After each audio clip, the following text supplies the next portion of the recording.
You're listening to another podcast. A podcast not only of reviewing and discussing, but of discovery. A deep dive into a classic show whose influence is immeasurable. Your next stop? Anthology. Hello and welcome to Anthology, presented by ObsessiveViewer.com. I'm your host, Matt Hurt. If this is your first time listening, Anthology is a podcast where I review The Twilight Zone as a first-time viewer and other classic and contemporary science fiction anthology series. For archives of all of my episodes, visit anthologypod.com. You can also like the Facebook page at facebook.com/anthologypod and follow me on Twitter at OVAnthologyPod. And if you'd like to support what I do here, you can become a patron at patreon.com/obsessiveviewer, where I have tons and tons of exclusive content, including B-roll episodes, TV and book reviews, movie reaction recordings, commentary tracks, and early access to podcast episodes. That's all spread across all three of my podcasts that I do. All the money that I make on Patreon goes to help support the podcasts and make me happy. So if you want more content, check out Patreon. I'm currently still doing an episode-by-episode review of the show Dark on Netflix, which is a fantastic science fiction show. And I'm also working on a kind of read-along review series on Stephen King's new novel, Fairy Tale, where I'm basically taking every 100 or so pages of the novel and then recording my thoughts on it. Coming up, I'm going to be doing episode reviews of For All Mankind on Apple TV+. And there's just a bunch of stuff there, so check that out. Once again, patreon.com/obsessiveviewer. And welcome to the show. Tonight, I'm going to be discussing The Last Rites of Jeff Myrtlebank, which is the 23rd episode of The Twilight Zone's third season, and it originally aired on February 23rd, 1962. And as usual, I will be rounding out the episode with a brief review of science fiction theater. This week's episode is Season 1, Episode 30, Postcard from Barcelona. So much like what I think I did last time, I'm going to kind of step in and talk a little bit about some stuff, science fiction related stuff that I've been consuming and doing recently, science fiction and fantasy. So I'm calling this segment From the World of Fiction and Science. Just a couple of things this week, and I've kind of already touched on them. The show Dark on Netflix, I'm kind of putting the hard sell on you guys. It is really, really good. Very cool, very tightly written time travel story about a community, a town, and a group of families that are all interconnected in very interesting ways. I cannot speak high enough of the storytelling in the show. It's very, very, very engaging. So I definitely recommend checking out Dark on Netflix. And the creators of Dark are actually about to premiere soon a new show called 1899, I think, which has some kind of mystery thriller show about a lost ship at sea or something like that. It looks really interesting. I'm very intrigued by it, and judging from the just high quality of Dark, I'm extremely curious to see what they do. So check that out. Dark and 1899. I think it's called 1899. And then the only other thing I have for From the World of Fiction and Science is that I've been watching For All Mankind on Apple TV+, as I alluded to.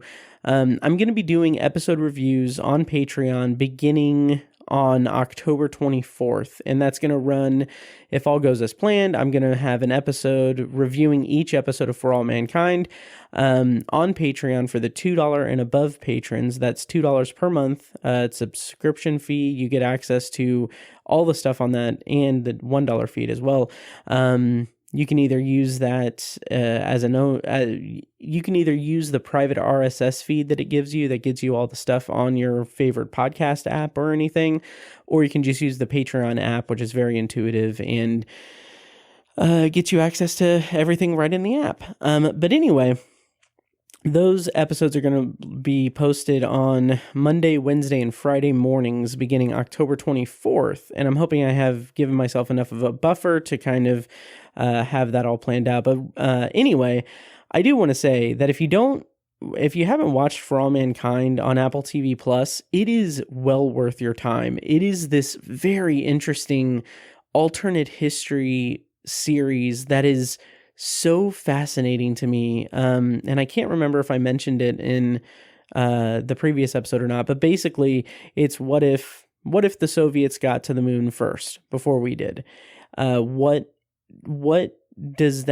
pressure does that put on the space race if that were to happen? And what pressure would be put on NASA to win the space race, or to win the next stage of the space race? Like, how would that be extrapolated? And this show, just in 3 episodes, I've only watched the first 3 episodes, and it's already gone to some very interesting places. So I'm very, very excited about it. And right on Apple TV Plus, there's like 3 seasons. And I think I just read that I think Rodrigo Santoro, is just got cast in season 4. So I'm very, very entertained by For All Mankind. I highly recommend checking that out. And again, shameless plug, patreon.com/obsessiveviewer for more content. So today, like I said, I'm going to be discussing the last rites of Jeff Myrtlebank. And before I get into my actual episode and my actual review and everything, I'm going to share what I knew before going into this episode, which was really nothing. I put in my notes, I'm going out on a limb and saying it has something to do with a man and his death. Either that or he is dying, because I kind of thought that it might have been a man on his deathbed, having to, he's being administered last rites. I kind of thought it would take that kind of angle. And I also thought that the name Jeff Myrtlebank made me think that it might have been a Western. So I wasn't sure. I was sort of on the right wavelength there, I guess. But yeah, didn't really have much to go on there. So let me get into the plot summary, courtesy of Twilight Zone: Unlocking the Door to a Television Classic by Martin Grams Jr. This is the part of the episode, of course, where I warn you guys that I'm going to be spoiling the episode from beginning to end. So right now, if you haven't watched The Last Rites of Jeff Myrtlebank, go and watch it and then come back and listen to this. Because I'm going to spoil it. So here we go. Plot summary, courtesy of Unlocking the Door to a Television Classic. During the funeral of Jefferson Myrtlebank, the deceased rises from his coffin to discover he was pronounced dead and just hours away from a Christian burial. 2 weeks later, Jeff has expressed a strong desire to work hard, and his eating habits have changed. The town starts spreading stories and rumors which grow out of proportion. The townsfolk start to wonder if an evil spirit possessed the dead body of Jeff, thus causing the reanimation. A few strange occurrences, such as the wilting away of freshly plucked roses and Jeff beating Orgram in a fistfight, something Jeff was never able to do, lend credence to the rumors. When the townsfolk decide to take action, Comfort races out to warn Jeff because she loves him. The mob gathers and asks Jeff to leave for other parts of the country. Comfort turns a deaf ear to the mob and stands behind her man. Jeff insists they are mistaken, but uses their fear as a motive for argument. He tells them he's going to stay, and since they insist he's an evil spirit of sorts, he threatens to dry all their wells, kill their crops, and burn down their barns. Scared, the members of the mob agree to leave things as they are and drive back to town, promising not to bother the 2 lovebirds again. After the mob is gone, Jeff lights a match without striking it and smokes his pipe.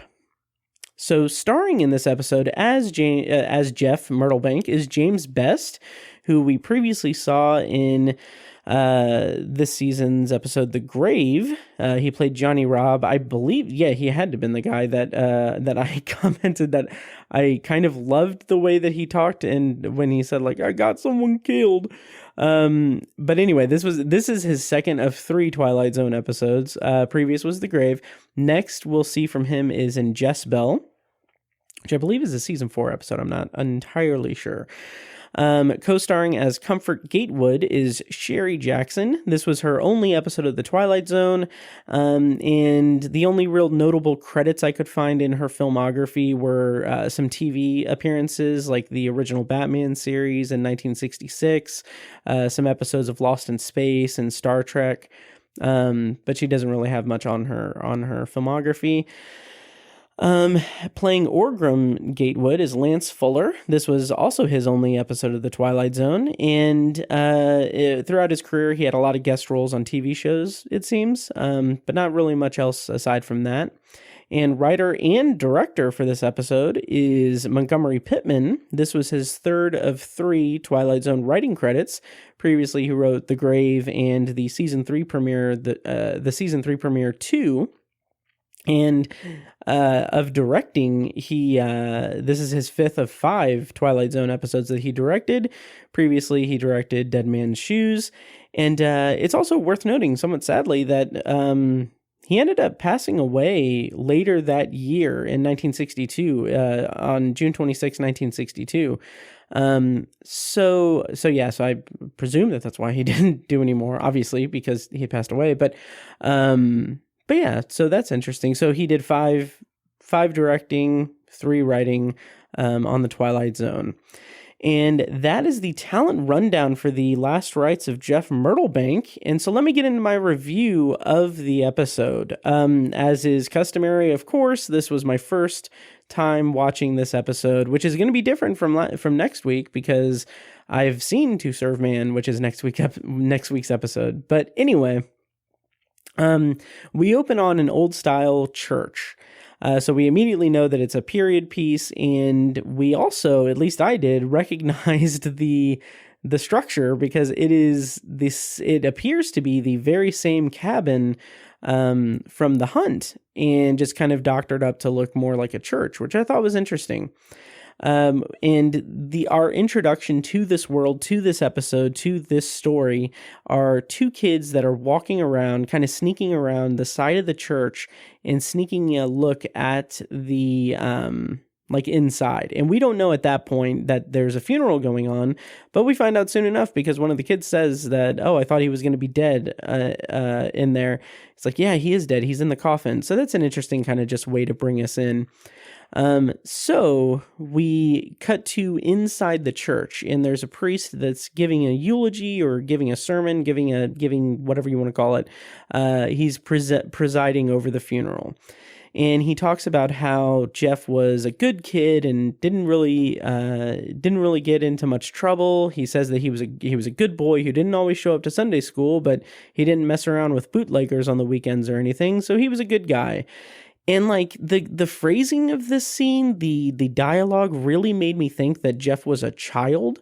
And that was a little bit confusing to me because when he rises from the coffin, it kind of feels like a little bit, it feels like it's not a, I don't know. There was a level to it that I kind of laughed at it a little bit because I was sitting there thinking like, oh my God, there's a kid. And then he opens up the coffin and then he comes out and I'm like, oh wait, he's not a kid. And then I put in my notes, he looks like a teenager maybe. And I was way off. He's like in his early to mid 20s, but it seems at least. And it just, I don't know. I just thought it was kind of funny. But at that moment, before he opens the coffin, the priest is saying that the Lord works in mysterious ways. And then he raises up from the dead, basically. And then that's basically it for the opening scene, except that we get an exterior shot of the church with everyone rushing out, screaming and just kind of going crazy because they've seen something absolutely horrifying. And then we get Serling's opening narration, which I'm going to go ahead and play right now.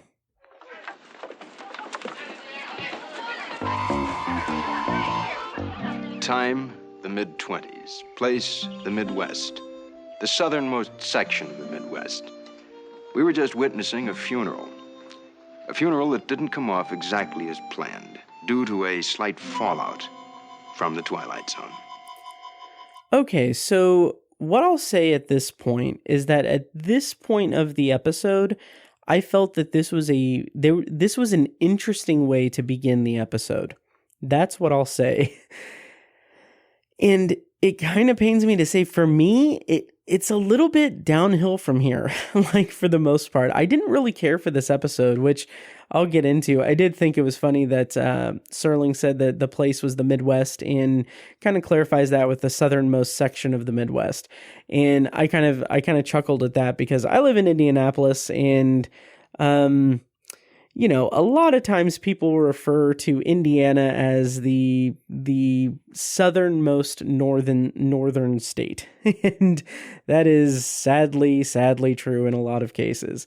But anyway, so I don't know. I was intrigued by this premise. I've already, at this point in the episode, made a couple of connections that I'll talk about if I remember later after the review, but it did have my attention a little bit. So we come back from the narration, and Jeff is walking out of the church, and he kind of stumbles out, and he yells out, like, "Who in tarnation put me in that coffin?" And like, I'm kind of into it. I'm kind of confused. I'm a little curious. I'm wondering if he was actually dead or if he wasn't actually dead. And then I kind of jokingly put in my notes, "This is a zombie story." And then the doctor kind of comes in, and comes into frame, and he says, like, "Well, God, I can't remember what the word is for it, but I pronounced you dead. There was definitely no pulse. You were definitely dead. You had the worst case of the flu I've ever seen." And, yeah. And so, then the priest kind of butts in and asks him, like, hey Jeff, how do you feel? And he says that he's hungry, he feels fine, and he feels rested. And this whole sequence here then turns into, like, what I feel like is a little bit of a hint of the episode's lack of direction or lack of cohesiveness. And what I mean by that is that then he rushes over to his parents, and then they back away.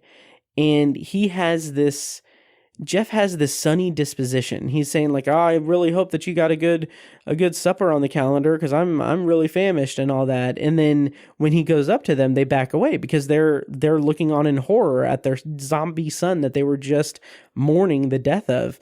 And he doesn't have any recollection of dying. He thinks that everything is normal.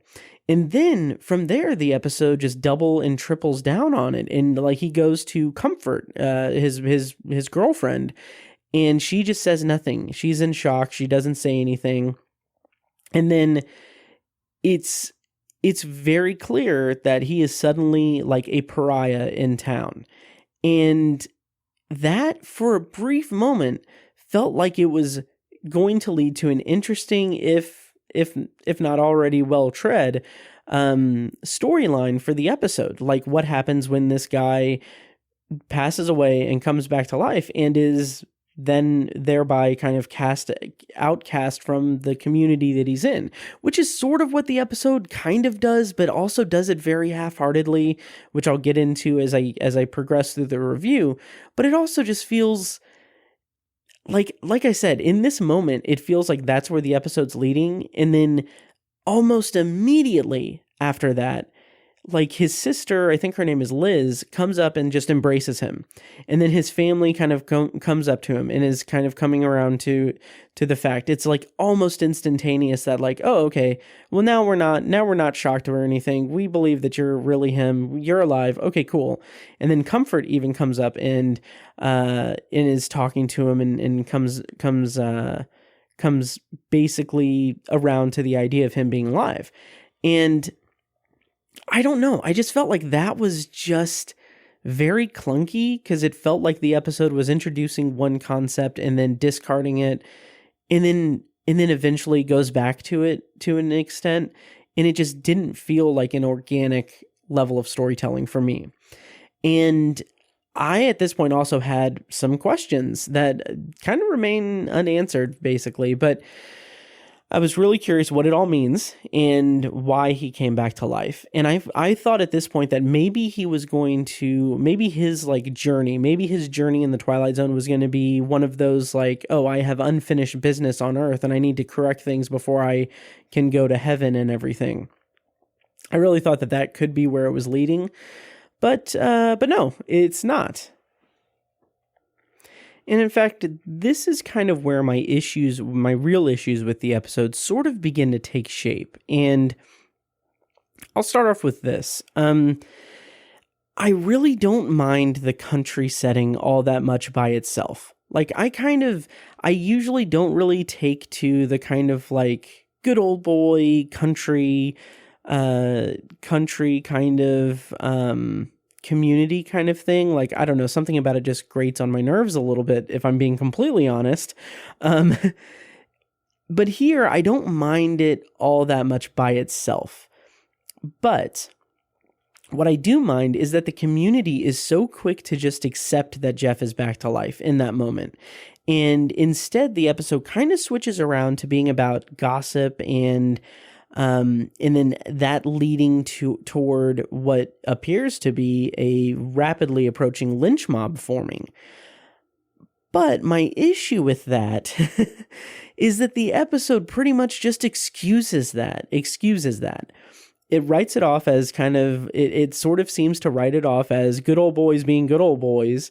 And it really doesn't have anything of value to say. The episode itself doesn't seem to be saying anything of anything profound by any stretch. Not that every episode has to, but the episodes that don't seem to be more character-focused stories, whether they're comedy-focused or they are just kind of character-based dramas.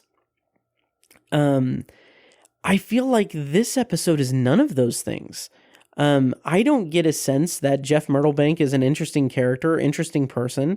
I don't get the sense that the community is worth getting in a tizzy over it or anything. I don't get the sense that their assumption that he is an otherworldly spirit or anything is anything of consequence, and they don't face consequences for their stuff. He doesn't face any consequences. It just feels like a whole big pile of nothing.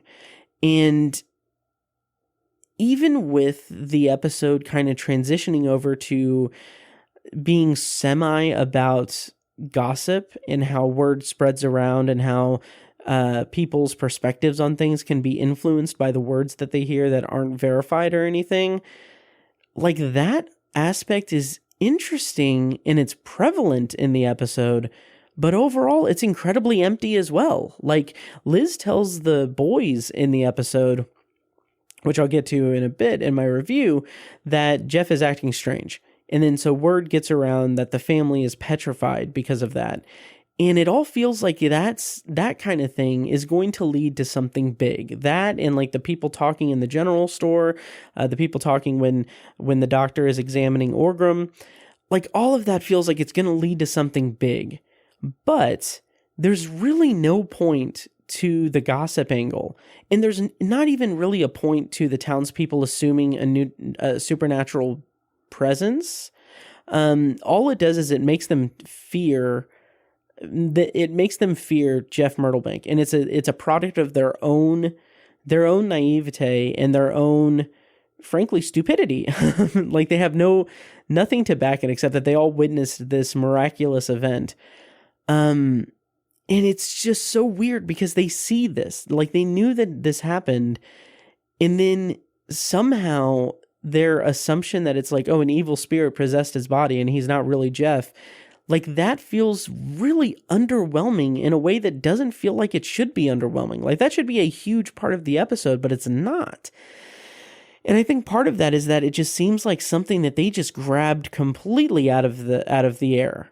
This whole idea that I think, I've heard that there's evil spirits that come down and can inhabit folks. So I think that that's what happened to Jeff. And that's fine, but I kind of feel like there should have been a little bit more backing to that. There should have been a little bit more of an explanation of sorts, but there just isn't. Like my go-to kind of comparison to that is that even Maple Street had a kid describing monsters from comic books. Like even in the Monsters I Do on Maple Street, the kid describes like what, like lays out like how an alien invasion would happen from a comic book. And that's enough for us. That's enough for us to believe that the adults would go kind of crazy, because even with this outlandish idea here, it's just pulling it out of the air with nothing. It's just, it kind of, I don't know, it kind of bothers me. But anyway, back to the scene by scene analysis, basically. The doctor kind of cuts in as the crowd is going wild. The doctor cuts in and says like, "Oh, I know what it must be. It must be a case of this really rare condition where it appears that someone's dead and then they come back to life and they weren't really dead." And that kind of washes it away a little bit. And that comes into play a little bit later, but it also is like, okay, that fine, sure, whatever. So the next scene is a significant time jump, which I thought was interesting and a little bit misguided, because we see Jeff talking to his mom, saying that his breakfast was good, in that he has never felt better in his whole life. She says that like it's been 2 weeks, like how are you feeling and everything. And I don't like how little time we spend with the Myrtlebanks. I really don't, because we get a scene with like him leaving the table and going off to tinker with some tools and stuff and fix a fence or fix something or mow the grass or something. He was doing some kind of chore because he's very eager. And I don't know, I don't think there's not nearly enough of that. And there's not enough of his parents reacting in his parents' situation with this, because like it kind of just feels like we're a fly on the wall that's just catching bits and pieces of a family's drama. And that's a problem for me, because like we had this monumental, unexplainable event happen, and then we get one scene with his parents, one scene with his sister talking to some kids, one scene of him with Comfort, and then one scene with him with Orgrim, and then we get the mob. It feels like it's just not enough. There's just not enough information. There's not enough story there. And that's really a bother to me. So anyway, his mother is voicing her concerns to his father. Again, this is the only scene we get with the parents at all. And so she's saying that he's different from when he was before. She says like, oh, ever since he was born, he's always had 2 eggs and 2 eggs for breakfast, and now he's had 3 eggs, and he keeps fiddling with things. He's more active and everything. And then his father is just like, yeah, I don't know, who knows, whatever. And it's so lopsided to me. And also those examples are just way too innocuous. Like they are so little. Like there's not, we don't see enough of this. It's being told to us. It's breaking a cardinal rule of screenwriting. It's telling us and not showing us. And that's an issue for me, because it's like, yeah, okay, the dude just was risen from the dead without explanation. Maybe he does have 3 eggs now because maybe he's famished. But I don't know. That also seems a little nitpicky. But also, it's just innocuous. Like, if the episode had focused on the difference, like made Jeff slightly different than he was before, personality-wise, that would have been a little bit more engaging. And we get a little bit of that, but not really. It's just he's more powerful. He's more energetic, and that's not enough to make us really be hooked into the story, or concerned for the characters, or concerned for the conflict and how it's going to play out and everything. It just doesn't really work all that well for me. So yeah.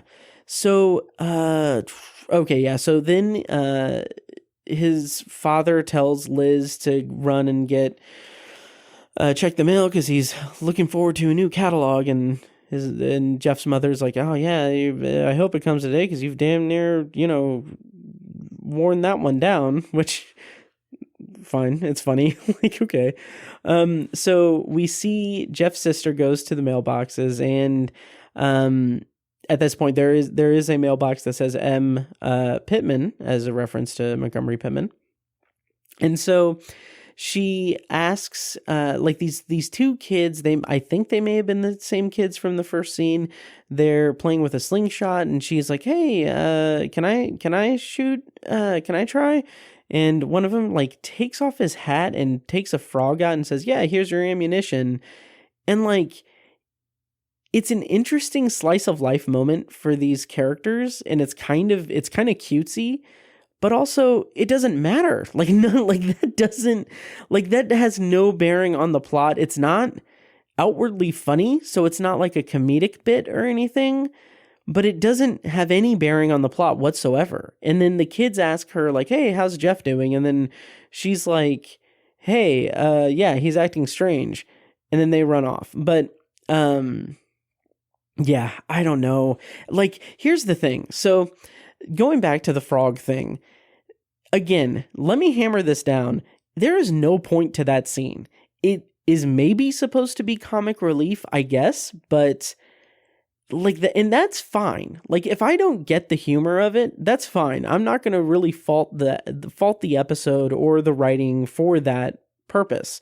Because if people like it, it's fine. If people find it funny, it's fine. I didn't.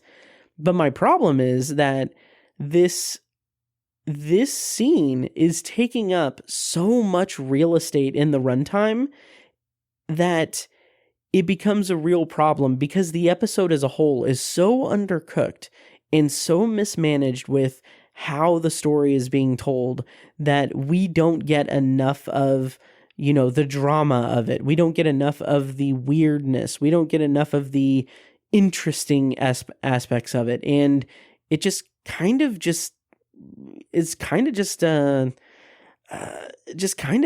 honestly. It's just kind of dull. So then we get a scene with a kid on the couch while his mother is on the phone gossiping about Jeff. And then again, another innocuous, undercooked scene. She kicks him out of the room and he runs out and everything. And so she says, like, oh, I heard that Jeff's family is terrified of him. And then we get a cut to a group of men at the general store, I think it was general store, discussing how peculiar Jeff has been acting. And that's showing that, word has got around and everything is like coming together in terms of the idea of Jeff Myrtlebank being abnormal. And at that point, again, it made me think that this episode was about gossip. It made me think that this episode was going to be about gossip, and in my brain, I thought that it was going to be about how it can infect a community or fester within it. I don't know. But I also felt like I was grasping at straws, because I even put in my notes, frankly, this episode is kind of boring so far. And that is absolutely like the case for my first viewing of it, because it did not feel like it was properly setting up anything of importance to it. And that really bothered me. And then I also put in my notes, because this was kind of starting to get under my skin, but I put the aw shucks country tone is needling to me, because it feels so heightened. It feels so like cutesy and folky that without there being enough drama filled in or enough of a conflict or any kind of story, the kind of tone of it, the aesthetic of it, that kind of, like I said, that aw shucks country tone kind of takes prominence in the episode and takes prominence in the whole piece of art. And that prominence can get very, very grating on me when that's really all that I'm getting out of it, is just this almost caricature-esque kind of country tone. And it just doesn't work for me. So a man in the store suggests that this is the first suggestion that Jeff Myrtlebank isn't Jeff Myrtlebank. And he suggests that a spirit inhabited the body of Jeff Myrtlebank. And in this moment, again, the music, I haven't talked about the music yet, but like this is the moment where it should be kind of coming into the fold that like, okay, this is what the episode is leading toward. This is what the episode is building up to. But the music is so weirdly comedic. It's like this weird, like kind of upbeat sort of soundtrack. And it's as if the soundtrack is calling attention to how ludicrous the prospect that this man who was risen from the grave, may be a evil spirit inhabiting a dead body. Like, it's calling attention to how ludicrous that idea is. And it's right, it is ludicrous, but it's only because it's not developed properly. And it's only because we aren't getting enough of the weirdness. We're not getting enough of... It's such a leap to have gossip about Jeff Myrtlebank and then the jump to, oh yeah, he's an evil spirit that needs to be dealt with at some point.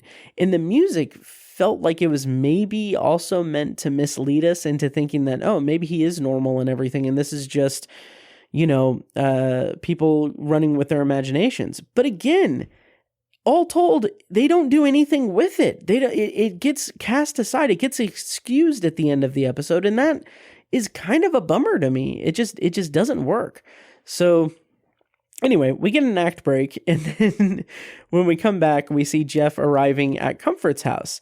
And from the interior, we see her mother and her brother Orgrim wanting her to break things off with him. Orgrim's like, yeah, hey, okay, here's your chance. You need to tell him that, you can't see each other anymore. And then she's like, no, you can't tell me what to do. I'm going to still see him and everything.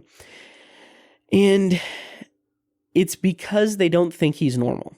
And I think Orgrim says that everyone in the county has been talking about him. And that is very, very vaguely interesting to me, but it's not nearly enough to grab my attention or to reclaim my attention, because the episode has been so clunky for me that my attention has waned severely. So while that idea that's presented and then also not really that well followed through, is interesting, it's only vaguely interesting because it's not followed through. So I don't know. So anyway, so Jeff knocks on the door. He presents flowers to Comfort, which is sweet. But the roses are dead. And that's where I was like, okay, maybe things are going to pick up. This is going to be kind of interesting because now we have like actual, like, we have movement on the Jeff is weird thing, and it's kind of calling attention to the gossip thing. It's kind of making the gossip have some kind of credence to it, or have some kind of not leverage. What's the word I'm looking for? Having some kind of backing to it, like actually backing up the gossip and everything. So that's interesting. And it's also interesting because Comfort then immediately just does not want him to touch her at all. And he takes offense to that. He asks what the problem is, and she says, oh yeah, well, the flowers died, so maybe you have poison on your hands, and I just don't want to get poisoned. And so he tries to kiss her, and she recoils. And it's... I like that development because I like Jeff's reaction to it.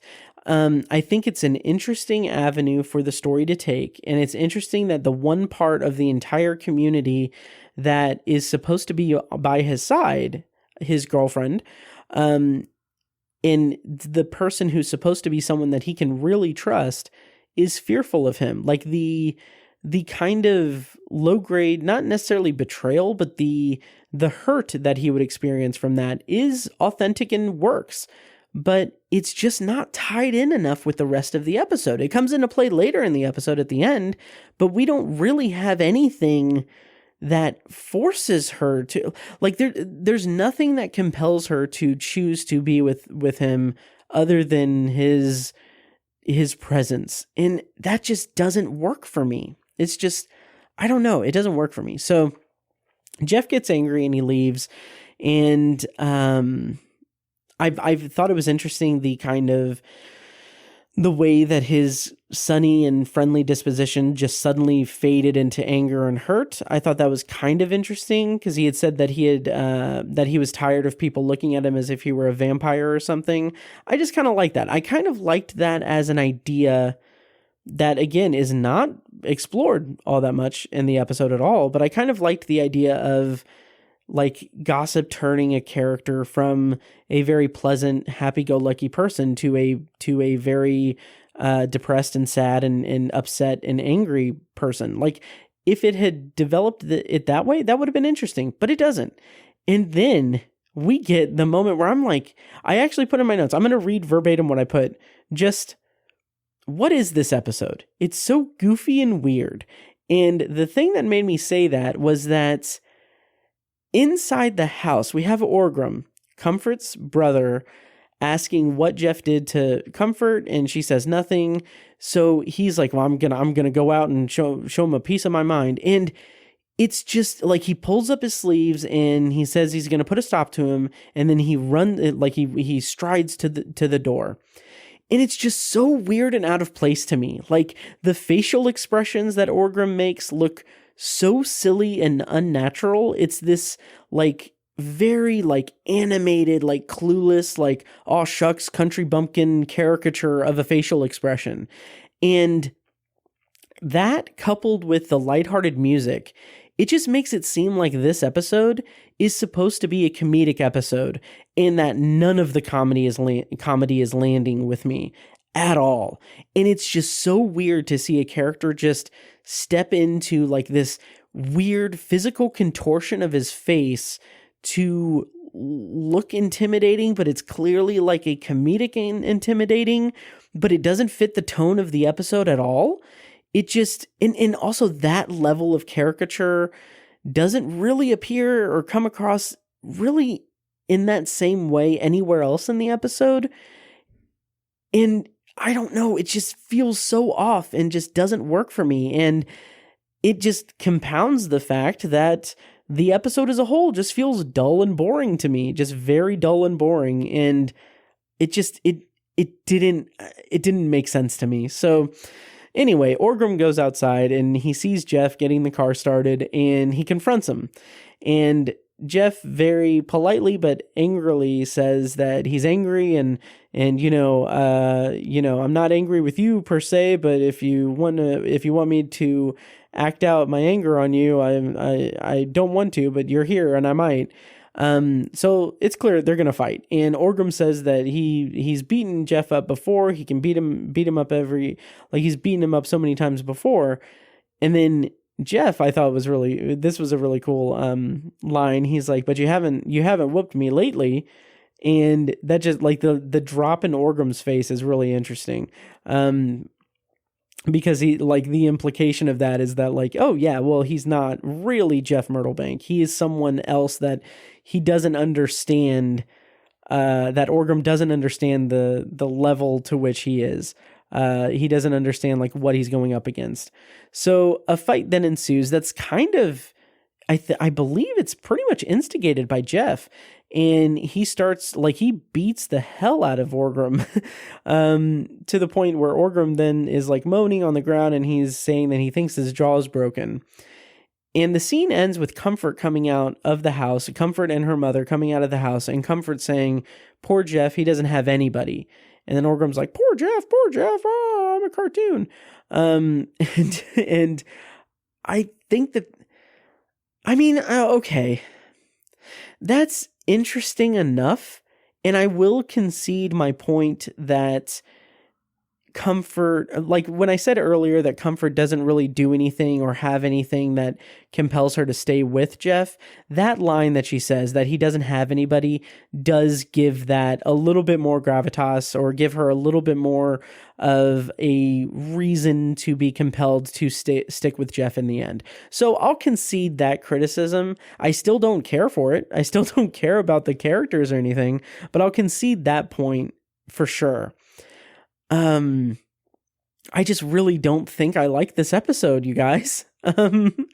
So we cut to Orgrim in the store or a bar, and he's being examined by the doctor, and he's saying that he's beaten Jeff up before. He's beaten him up his whole life, and there's something different about him. He's had like ring training, and so he says like, it's not Jeff, and everyone agrees like that it's something evil. And at that point, I'm like, are they going to form a lynch mob? What is going to happen here? And then we get, I think this is basically the last scene. Jesus, yeah.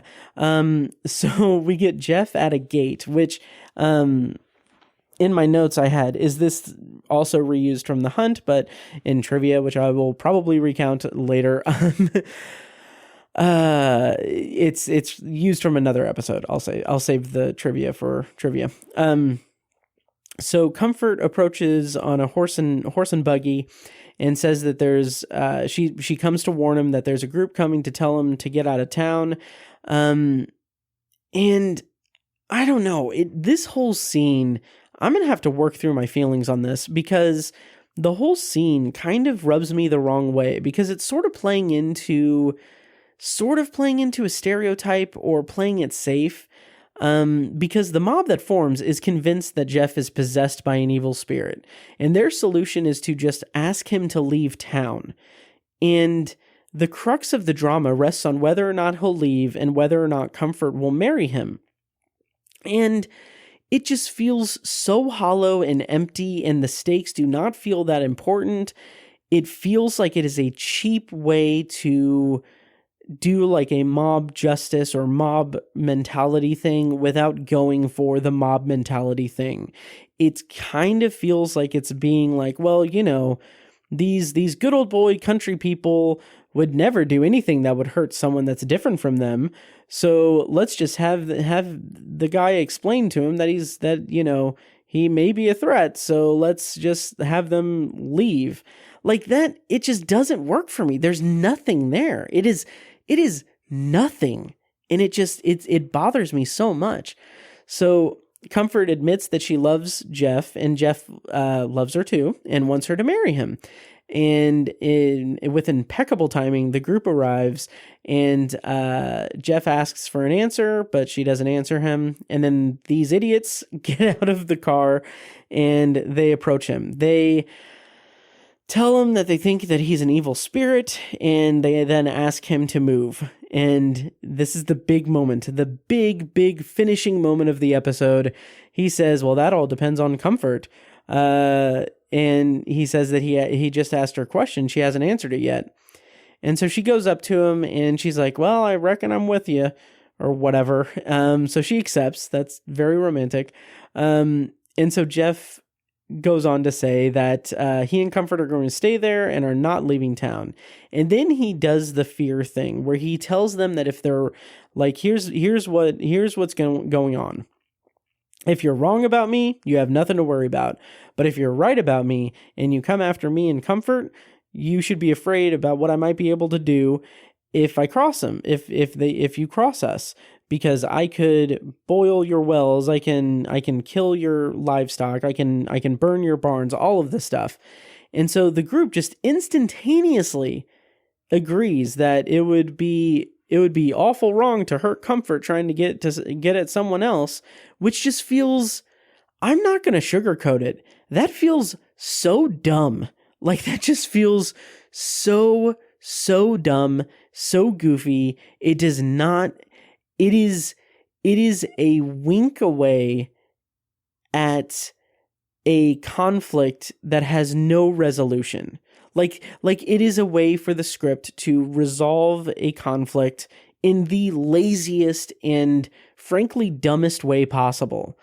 And then they double down on their change of heart, their communal change of heart, by saying that, oh, okay, well, we're going to help with the wedding, or we'll plan a picnic if you get married and everything. And it just, again, it's a dumb non-resolution to a really low stakes conflict with nothing to say.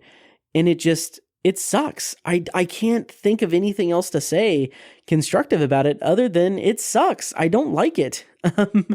So the group leaves and we're just left with Jeff and Comfort.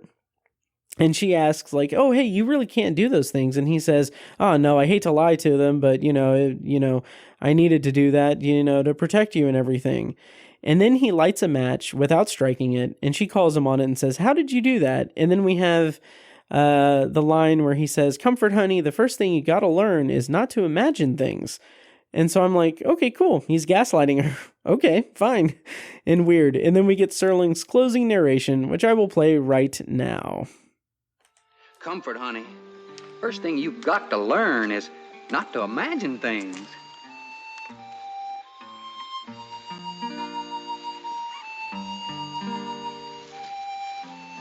Jeff and Comfort are still alive today, and their only son is a United States Senator.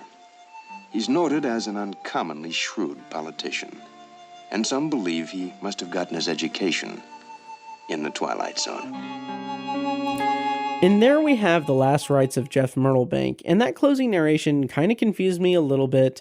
I thought that maybe it was a direct reference to McCarthyism, but I don't think it's that direct. I think it's just a little cheeky kind of thing at politicians and politics and everything, which is fine. That's totally fine.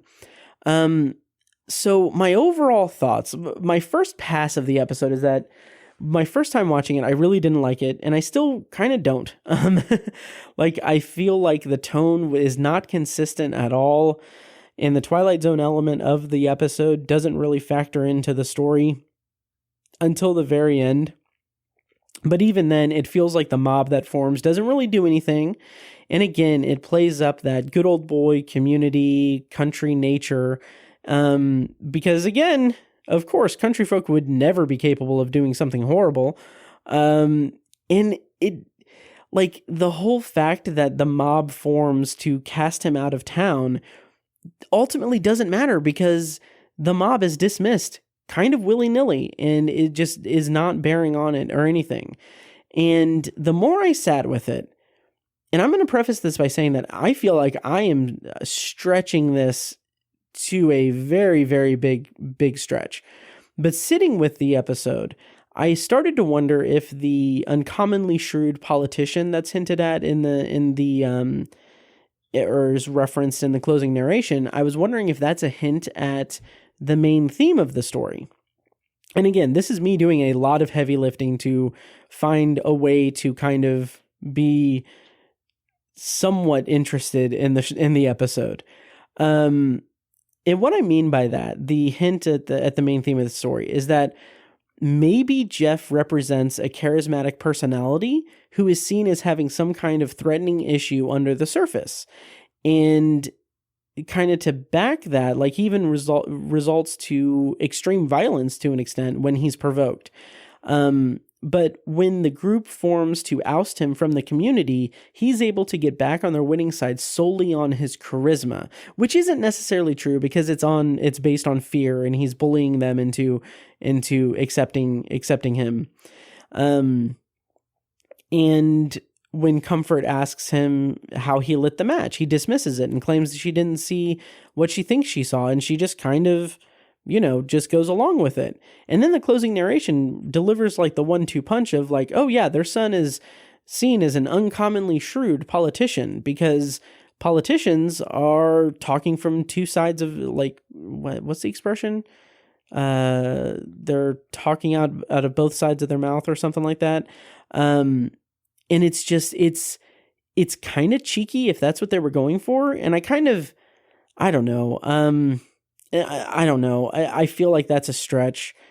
And even if that is the case, it isn't prominent enough to be anything more than just something I'm kind of struggling with overall. The other thing is that I kind of felt like maybe the goal of the episode was to subvert or examine the good old boy trope, to tell us that people aren't as simple as that. And it kind of reminds me a little bit of people willfully looking the other way because they backed a politician, or because they backed and because they backed that person can do no wrong. So even when there's some weird stuff that Jeff does, they still accept him and everything because, he's part of the community. But that is even a bigger stretch. And I think that that's me trying to put something in the episode that frankly just isn't there. And I'm grasping at the loosest of straws. Yeah, so I don't know. That's my review of The Last Rites of Jeff Myrtlebank. I really didn't like this episode. It's not like, I don't think I would say that it's the worst episode by any stretch. I don't know what's a worse episode, what a worst episode would be. Maybe, oh God, what was that one? The one in season 1. There was a couple in season 1, actually. The Mighty Casey is one, but that's not the one I was thinking of. But yeah, I mean, there have been some downer episodes, some episodes that don't really connect with me and everything. But this is just kind of a frustrating episode, because I feel like it's something that I should have gotten a little bit more out of. Like, I should have gotten more out of this episode, but I honestly feel like this episode didn't have anything for me to get more out of. So I'm kind of scraping the bottom of the barrel for it. The other kind of bad episode that I was thinking of was Mr. Beavis in season 1. I'm looking at IMDb to see if I've rated any of these episodes less than 5 stars, because 5 stars, I gave 5 stars to Mr. Beavis. And I don't think so. And it's interesting because season 3 has been really good, and I'm kind of coming down on the side of things where I just don't think I get or appreciate Montgomery Pittman's work in the Twilight Zone, because my other like low rated episode that I did was a 6-star rating for The Grave, and I just think that it's a style, it's kind of an aesthetic that just doesn't work for me. And just, I don't know. I'm surprised that I liked, I'm surprised that I liked 2 as much as I did. But yeah, it just didn't work for me. So anyway, that's my review of The Last Rites of Jeff Myrtlebank. Now I'm going to share a little bit of trivia, that I've scraped together. The first piece of trivia from IMDb is that Sherry Jackson, who plays Comfort, was the stepdaughter of director Montgomery Pittman, and that Pittman had previously wanted Jackson to play the female soldier in 2, the season 3 premiere, but she was seen as too young for the role, and it went to Elizabeth Montgomery instead, which I'm pretty sure I talked about all that in my 2 review, so apologies. And then the other piece of trivia that I thought was interesting was that it takes place in the 1920s, per Rod Serling's opening narration. And according to the doctor, Jeff had died from the flu. And that's kind of apropos because it is, because around that time, between 1918 and 1920, the Spanish flu outbreak, according to IMDb, killed 50 to 100 million people worldwide, or 3 to 5% of the world's population, which is wild. And then the other piece of trivia I have is that yes, the structure at the beginning was repurposed from the shack set for The Hunt. And then yeah, so those are my IMDb trivia notes. What I have from unlocking the door to television classic is that the gate is the same gate that young Anthony was playing on in It's a Good Life. So that's all the trivia I have for The Last Rites of Jeff Myrtlebank. What did you think of my review? What did you think of this episode? Was I too harsh on it? Is there something that I just didn't get, or I wasn't getting with it? Like what's the deal? So feel free to let me know what your perspective on The Last Rites of Jeff Myrtlebank are. And maybe I'll revisit it at some point, but it just didn't really work for me. So, oh well, they can't all be home runs for me. So, so that's my review. And then, as is customary, I'm going to go ahead and conclude the episode with a brief, non-spoiler review from an episode from Science Fiction Theater. I'm going to go ahead and play the stinger for that section now.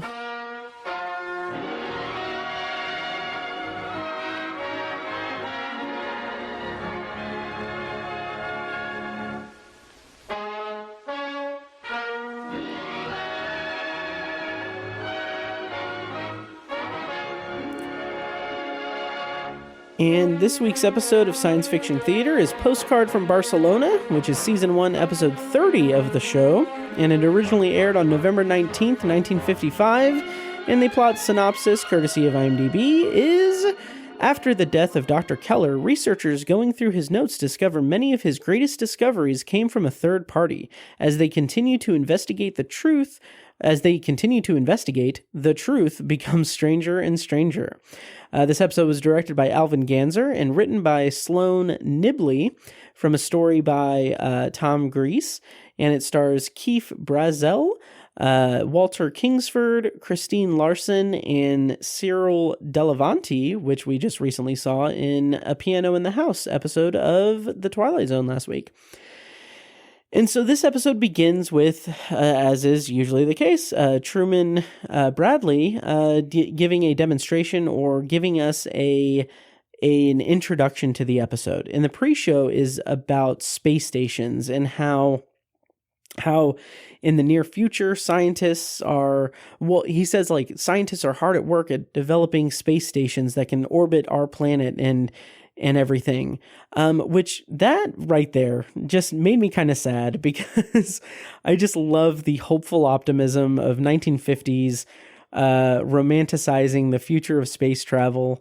And it makes me kind of sad. Like, it bums me out that we're not, that we haven't conquered the solar system.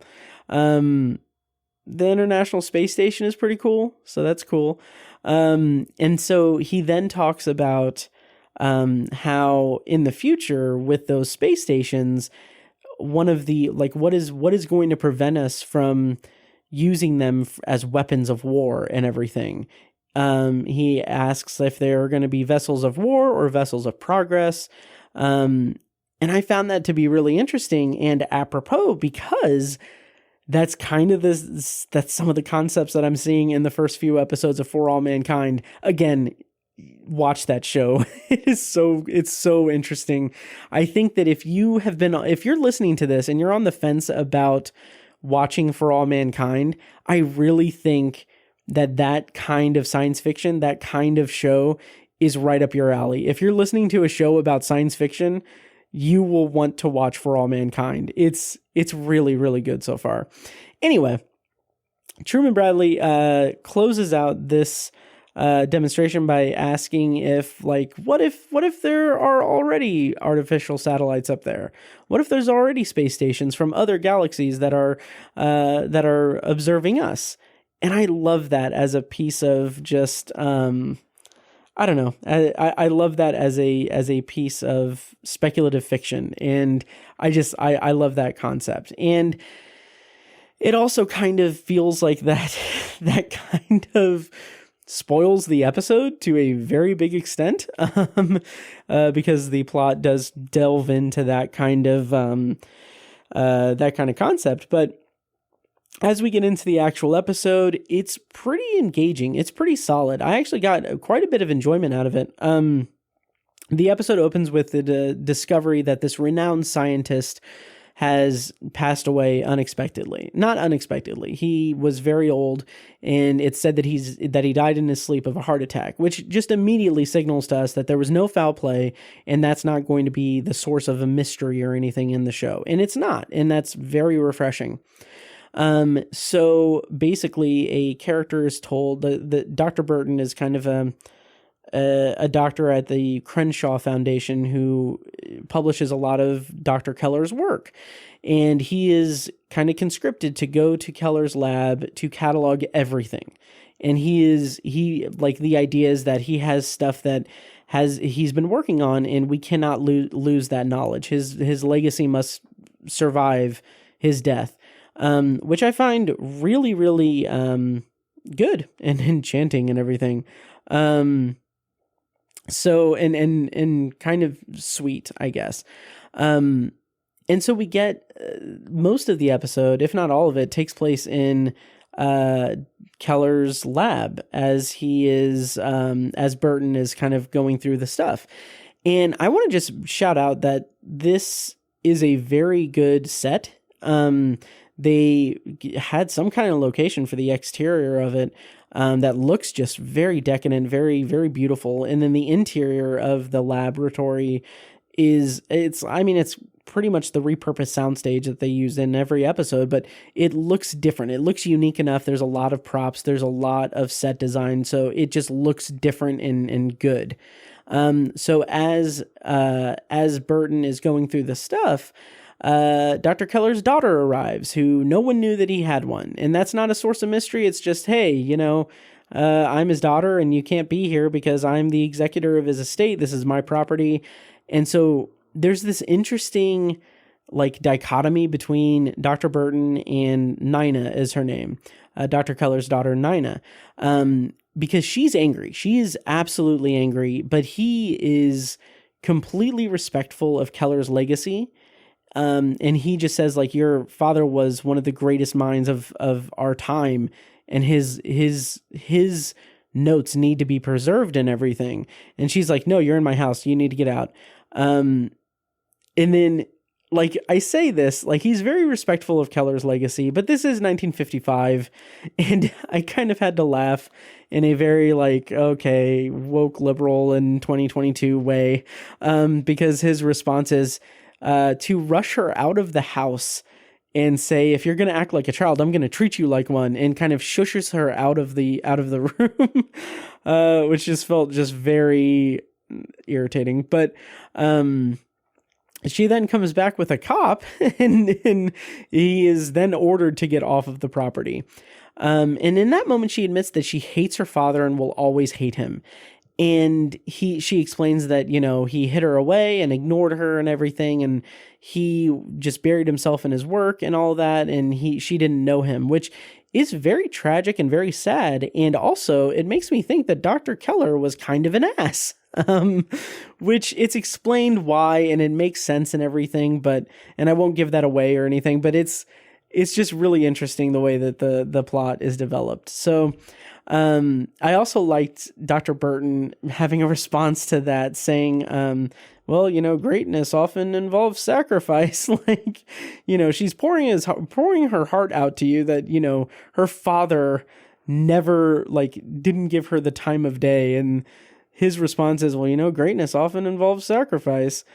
And so on the surface, I think that that's kind of funny, but I also do find it to be an interesting dynamic, because before this, Dr. Burton has said that Dr. Keller was on the, he was one of the great minds. He was the Darwin of our age. He was the, Aristotle and he was the great thinker of our time. So I kind of give him a pass for that, as kind of goofy as that is. So anyway, as the episode progresses, they come to a compromise, and they're allowed, the Institute is allowed to catalog all of Keller's notes and everything, and they find this mysterious postcard from Barcelona that has a key to one of Keller's biggest breakthroughs. And so it's telling the researchers that someone else is responsible for all of Keller's breakthroughs. And at this point, I also had to roll my eyes, because they were clearly setting up a romance between Nina and Dr. Burton. I was like, okay. But anyway, they find more stuff, more interesting kind of things, including a picture of what appears to be an asteroid, but you can kind of assume what it really is, judging from the pre-show. And it's a really interesting episode, the way that it goes into the mystery aspect of it, and the resolution of what he was doing, and what Dr. Keller, the choices that Dr. Keller made. It's really interesting because it establishes Dr. Keller as a very forward thinking and very like someone who did more for the human race and technology and scientific discovery than anyone else in his lifetime. So it's a very big thing.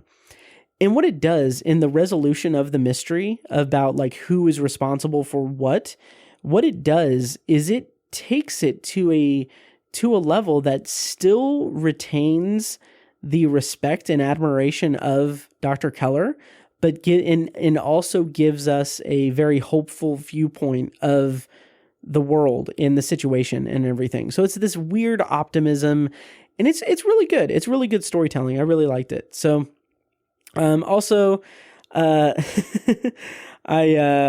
just gotta mention this. It's a bit like it made me kind of go yikes, but like at one point Nina is talking to Dr. Burton and she's like, she says the line, I think she says something like, wow, my dad must have been just like you. And like she says it in a way that it feels kind of gross, honestly. Like it feels like very much like she's trying, maybe not hitting on him, but she's like, the body language is like it's supposed to be communicating in a physical attraction.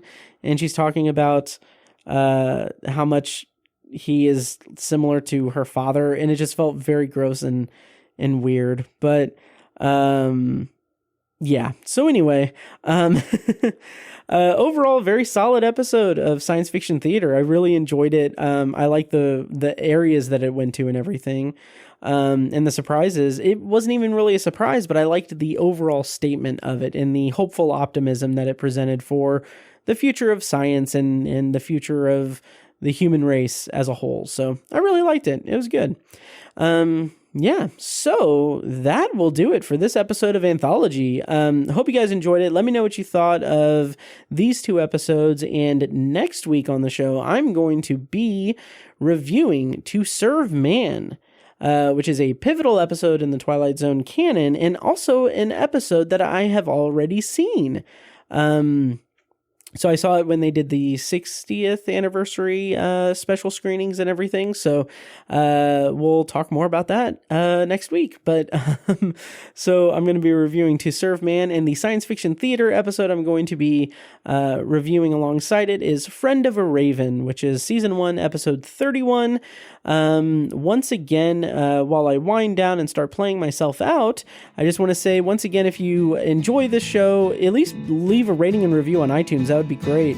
Or if you want more content, go to patreon.com/obsessiveviewer and sign up for exclusive content that I post almost daily. It's a lot of content across several different reward tiers. So check that out, patreon.com/obsessiveviewer. Until the next episode, thank you guys for listening, and I'll see you then. And now, enjoy this short clip from our Patreon exclusive RSS feed. For the full clip and more exclusive Patreon content, such as early access to episodes, TV, book, and movie reviews and reaction recordings, commentary tracks, and Patreon potpourri episodes, go to patreon.com/obsessiveviewer and become a patron at the minimum rate of $1 per month. Thank you and enjoy. Like I said, this is a slow burn first 6 chapters. Our introduction to Mr. Bowditch really reminds me, and I was kind of primed to be reminded of this going into the book, but given the premise, it just reminded me a lot of 11/22/63. You know, in 11/22/63, Jake Epping discovers a hidden portal to 1960, or I think 1958 in the novel. To the past that a kind of old and somewhat cantankerous diner owner is passing on to him and everything. Mr. Bowditch and the shed, even though we don't know the nature of the shed, it is kind of cut from a similar cloth, but... This podcast was edited and produced by Matt Hurt and presented by ObsessiveViewer.com. You can find links to all of our shows at obsessiveviewer.com/podcasts. For exclusive bonus content, including reviews, commentaries, and B-roll episodes, you can subscribe to our Patreon at patreon.com/obsessiveviewer. Thank you so much for listening, and we'll see you in the next episode.